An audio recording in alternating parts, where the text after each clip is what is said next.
John Galdieri says, my only comment for you to address next week is more of a request than a question. Maybe structure your Sunday folly in a 3-part format. He's referring, of course, to the Gribbs Answers Sunday Anti-Socials, which you are watching right now. Maybe structure it thusly. 1, speak what's on your mind. 2, address your followers' questions. I like the word followers there, John.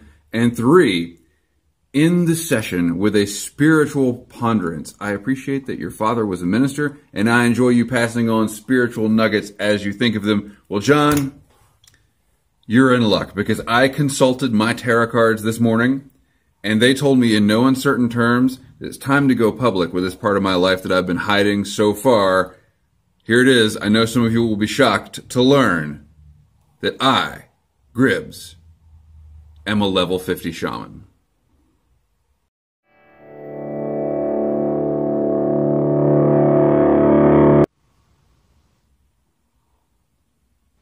Oh, hey. Let me just, sorry, I was levitating there for a second. Yes, it's true. Your boy is a level 50 shaman, and my father was a minister, a very staunch Presbyterian minister. Not only that, but I once smoked a bowl of 3 nuns' tobacco, so I can speak with authority on most matters of Catholicism, too. I enjoy Syrian Latakia, so I'm pretty well versed in the ins and outs of Islam, right? And I have been meditating for 6 months, so I am basically the Dalai Lama. And you thought this was just male pattern baldness. Those of you who follow my teachings will be interested to know that I am smoking Dan Tobacco's Old Ironsides and enjoying it quite a bit, actually. Fusiliers ration is better. This stuff is pretty good. I'm smoking it in my Missouri Meerschaum hardwood pipe, and I'm not sure if this is Clyde or Leroy, but I am drinking coffee out of my chicken mug because as a spiritual leader, I live a life of asceticism, and I left my thermos at Brad's house, and it's actually really putting a damper on my mornings to have to make coffee twice, because I got rid of my coffee maker. I use a pour over, and so I got to stop what I'm doing and go make another cup of coffee. Life is suffering. And in all seriousness, I know where you are in New Jersey. Spiritual wisdom is hard to come by, right? Maybe you should try dropping some acid with a hooker in Las Vegas and looking out into the desert. It worked for Tony Soprano. Anyway, I do not consider myself a spiritual authority. I am greatly insecure talking about matters of spirituality, even though I am rather well versed in the subject, given the fact that I went to church for like religious. Yes, I went to church religiously for most of my formative years. And when you are the minister's son, ministers recycle their material, right? I mean, you know, you've got like times in the liturgical year that a minister is going to preach on this passage or that scripture or whatever. And then after like 3 years or so, they'll probably just go back and use the sermon from 3 years ago. But when you're the minister's kid and you are blessed with a very good memory, you kind of hear the stuff over and over. So, and I did actually, in my 20s, I decided that I was going to read the Bible all the way through in one long haul, and did. And so I'm pretty well versed on matters of, mainstream westernized Christianity, Protestant Christianity. Other than that, I have no idea what I'm talking about. So I don't know that I'm really the guy to ask. However, this is Ask Gribbs. This is Gribbs Answers. And when you guys ask me a question, I answer with authority. No matter what the question is, no matter if I actually know the answer or not, I will answer with authority. And I do have resources at my disposal. I know one of my best friends is a Southern Baptist minister. You might have to correct me on that. Southern Baptist? Anyway, very Baptist. Very, very Baptist. And of course, I am very, very Presbyterian, or that's how I was raised. I also know a witch. like an actual real life witch. And if anyone wants to, I mean, one of my best friends is a witch. So if anyone wants to know what a witch has to say on a subject, you can ask Gribbs to ask the witch, right? So the hashtag is getting a little longer. Ask Gribbs to ask the witch, and I will let you know the witchy facts. Humanities class, I was instructed to read the Bhagavad Gita, and I did not. Nor did I read really anything else. I don't know how I made it through college, because I didn't read anything. I didn't read anything they told me to read. And I'm kind of proud of that, actually. Well,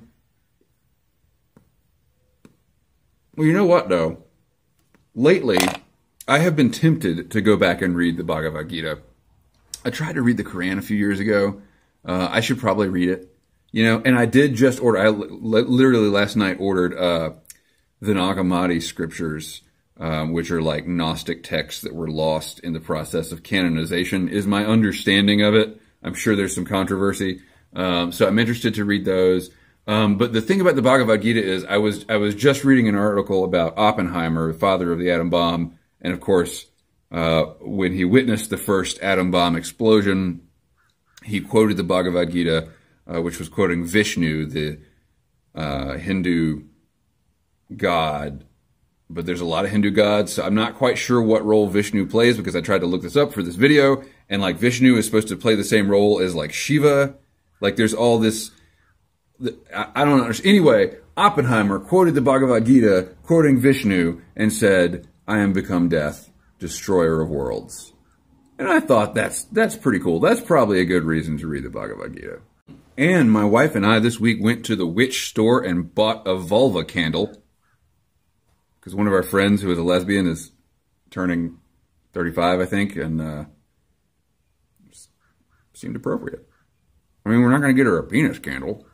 Add to all of that, my life of purity and asceticism and holiness is going to get even more pure and holy, because I think I'm going to give up drinking, y'all. I can't drink at all without getting a terrible headache, even when I'm drinking sissy bourbon like this. And I would just rather spend my money on pipe tobacco than stuff that's going to give me a headache. So, no more bourbon scotch questions, y'all, because I just don't know how to answer them. I don't know how to answer spiritual questions either, and I've already spent like 5 minutes talking about that. So, let's get, whoa, stop messaging me. Stop. I'm making, this is important liturgical work here. All right. Is Matthew Gilman now typing Piper? Has this happened? Is this a thing? I got many, many questions, and, you know, it was a rough week. It was a rough week for us all with the shooting in Florida, and I made a big video about that yesterday, a rant, / appeal to human kindness. And then I started digging a little more into the facts that I had quoted in my rant, and none of them were true, because no news is true anymore. And so I'm not going to post that video. It was specifically the thing that like HuffPost was putting out that said there's been 18 shootings already, 18 school shootings already in 2018, which is total bullshit. That's not true. But I read it and just accepted it at face value, and that was the wrong thing to do. So anyway, I can't even offer my solutions on that. I thought I had a pretty fair point, but I didn't. All right. So to your questions. Let's get right to the heavy hitters, right? Kevin Schoen says, Grib, you made a half-decent attempt to answer my last question. What does it mean to be human? However, there is a lot more to it than your argument suggests. Now, here's my next question. Would you want your comfortable illusions shattered? Mr. Schoen,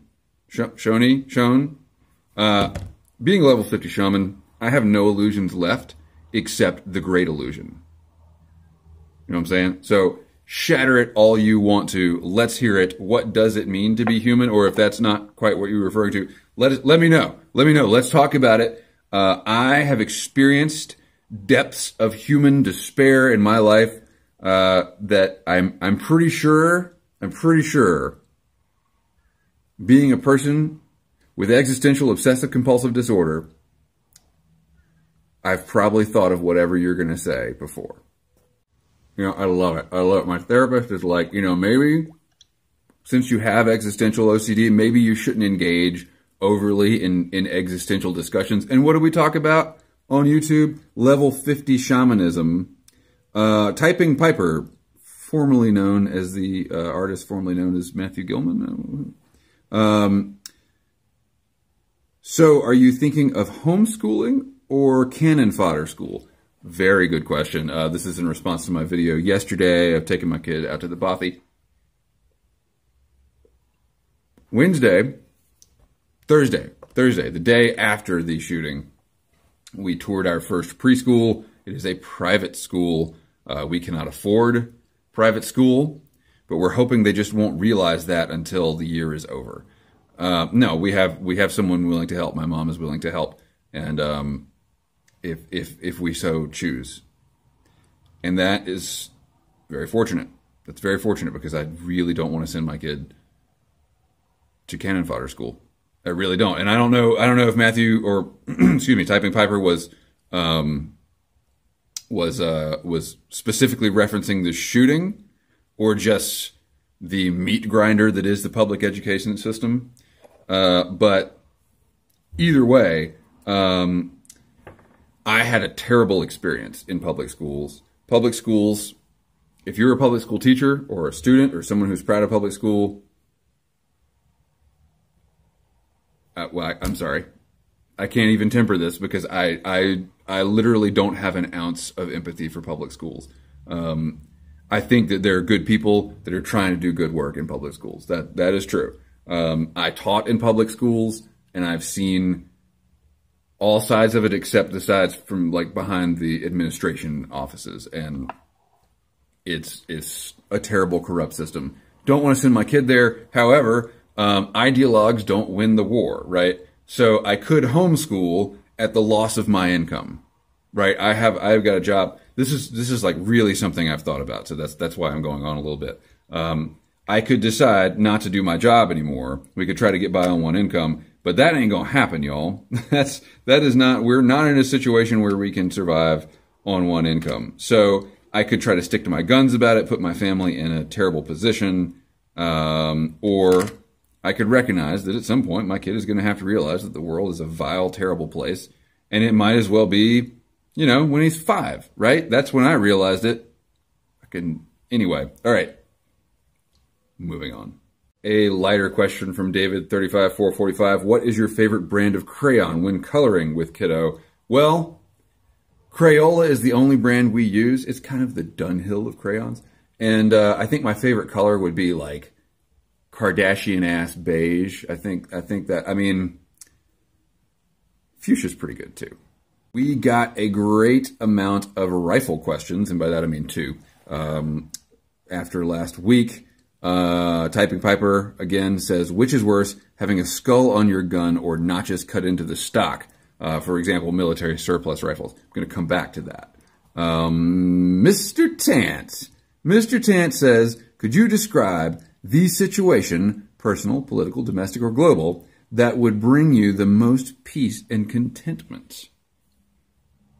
But I like bitching so much. I've been thinking about this situation quite a bit over the week, Mr. Tant, and the first thing that sort of came to mind was, like sort of an 1890s frontier style life without like the genocide and stuff. Or the like horrible reconstruction in the South. Okay, Little House on the Prairie. Little House on the Prairie. The world is going to hell all around you, but you're on your prairie and you've got a little house, and that's something like that. Something in which life is still lived very close to the realities of nature. I used to want to live like in some small town in Montana where everyone, like in modern times, rode horses and carried giant revolvers on their hips all the time. I thought that would be a way to really live daily with the land and the weather, and not to get so caught up in abstractions and things that you can't really do anything about. I used to think that. And I kind of still do. I think, more of an agrarian society. Agrarian society sounds like I want to live in Cambodia. Little interference from larger spheres, right? In the video that I'm not going to post about the school shooting, I quoted Shakespeare and recent pop culture and said, the fault is not in our stars, it's in ourselves. And the things that I consider our stars these days are basically anyone on television, literally our stars.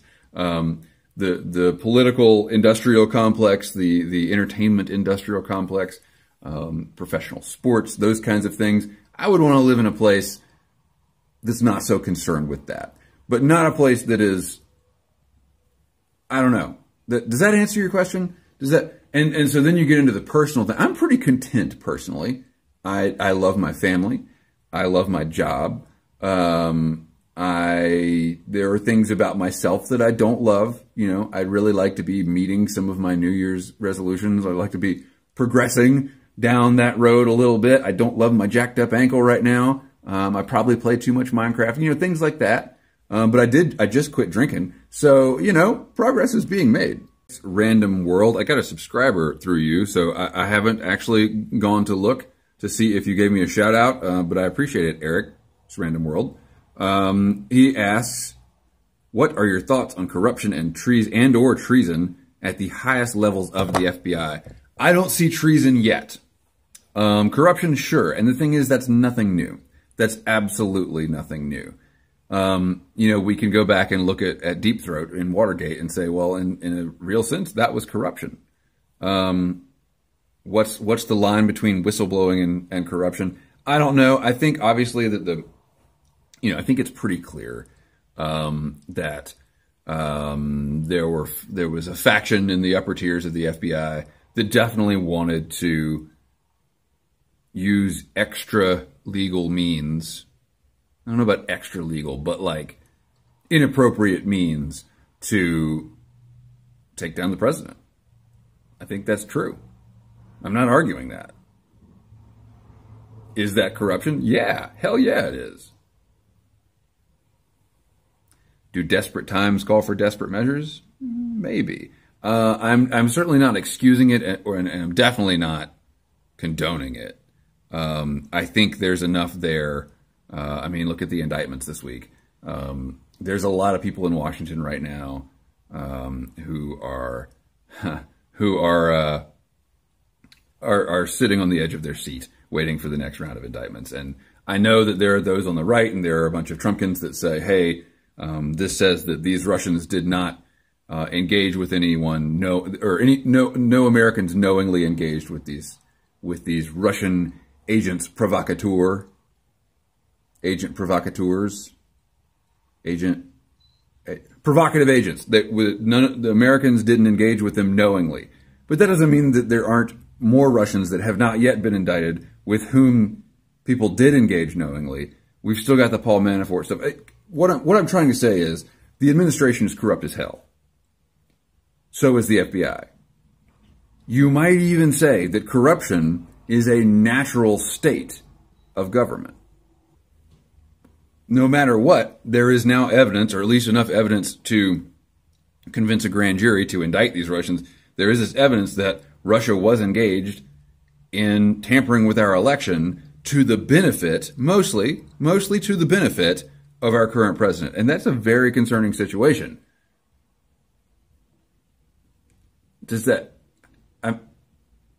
I'm getting wrapped up in it again. Yeah, there's corruption. Is there treason? Not in the sense of like, that I've seen from what little news I still read. I don't follow this stuff all that closely anymore. I don't see anyone trying to overthrow the government of the United States. Trying to take out the president, yeah. But that's been done in lots of administrations and, to some degree or another. And just because one side is corrupt doesn't mean the other side is not corrupt. Mark asks, what is your favorite beer? Well, Billy, as you've seen, I am pure. And so I do not drink beer, nor do I even drink whiskey anymore as of 5 minutes ago. That's not true. I'm probably still going to drink whiskey. I just wanted to throw the bottle. My favorite beer, I'm not a beer drinker. So Budweiser? No. My favorite beer was this particular brown ale that I tried at a brewery when I was shooting photos of the brewery and the brewer. We were doing a profile piece on the brewer. And he called it the Strong Scotch. And it was beer that tasted like scotch. So my favorite beers are those beers that don't taste like beers. Pipe Cat says, try yoga. And I read that as a veiled request to see me in yoga pants. Sorry, Pipe Cat, I just can't oblige.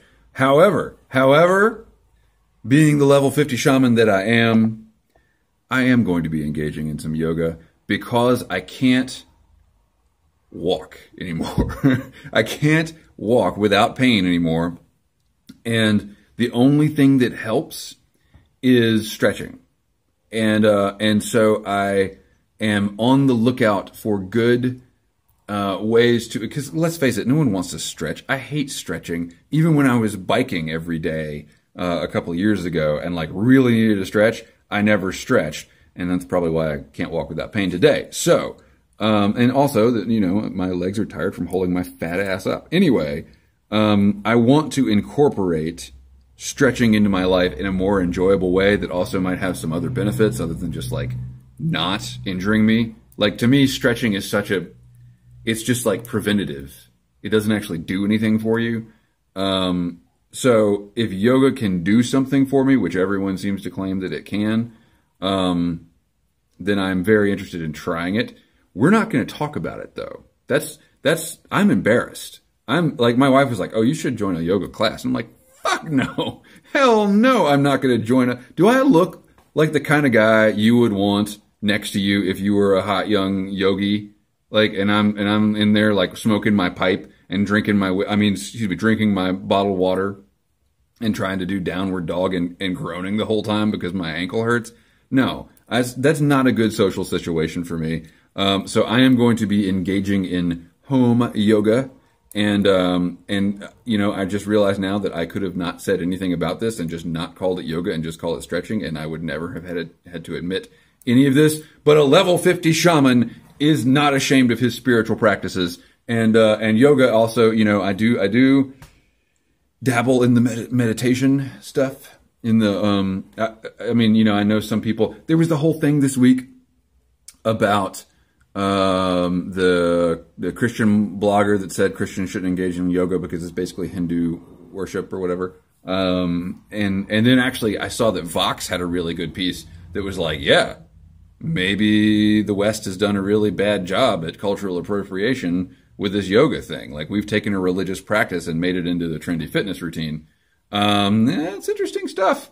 And so I know there are people that feel that way about meditation. And I know that growing up, I had sort of a weird feeling about meditation. So these days, and I've mentioned this before, I don't actually like to call it meditation because that word is heavy, right? That word is loaded. So I just call it my devil breathing. I just talked for 18 minutes about my affinity for military surplus rifles, and then when I went back to edit the video, I realized that I had already talked for 20 minutes about, you know, being a level 50 shaman. And so we're going to have to talk about the rifles in a separate video, to be released shortly after this one. I think I might tie some flies and we'll ramble about rifles for a little while because I love talking about rifles. And if I won the lottery, this place, we would just gut it and turn it into an arsenal of cool old military surplus rifles. So we will be talking about that, but I don't want to burden anyone who was here for the spiritual wisdom with wisdom about, you know, war and death and tearing at the flesh of our brothers and all that. So thank you for watching. Thank you for following. Send your donations to, keep the ends out for the ties that bind. Wait, I'm supposed to end with a nugget of spiritual wisdom.